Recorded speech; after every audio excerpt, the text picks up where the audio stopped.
Here we go again. It's going to be a whole different world. We're living in a whole different world. There's no respect for law and order. We have to get awfully tough, and we have to get very, very smart and vigilant. And if we don't, we're just not going to have a society. We're not going to have a world anymore. We've got to do more to understand that this is a war against these terrorist groups, the radical jihadist groups. It's a different kind of war. We need to be smart about how we wage it, but we have to be determined that we're going to win it. Presidential candidates giving their reactions hours after the attack in Nice, France. With me now, former 2015 GOP presidential candidate, Governor Mike Huckabee. Governor, we know you have endorsed Donald Trump, but why is he a better choice, especially at this juncture, to fight terrorism? Because that was the first time I can recall Hillary saying in recent years that we really are at war with radical jihadists. I mean, it's been very difficult for her to bring herself to acknowledge that. Donald Trump has always acknowledged that. And you can't beat the enemy you don't even recognize. I think also there's going to be a concentrated effort on the part of a Trump administration to take the war to ISIS and to these radicals rather than letting them bring their horrific acts to us.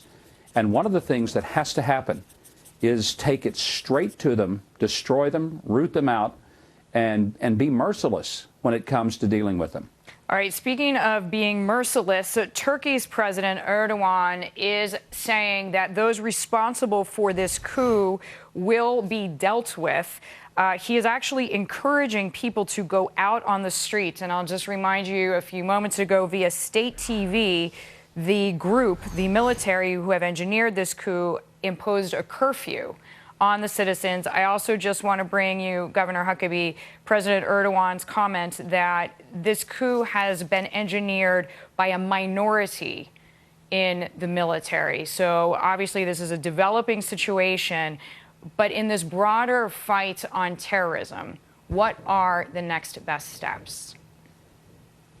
Well, I think it's somewhat interesting that the military has decided to overthrow the current administration. And Erdogan had been taking the country more and more to a more, I guess, stringent version of Islam. And I think as a result of that, right now, we don't know who's in charge. Erdogan may say they're going to pay some real price for this, but I'm not sure that he's in control. It appears that maybe this coup has been successful, but we're still in that period of the fog of war, and I don't think anybody really knows exactly who is in charge, and there may be a street fight to determine that.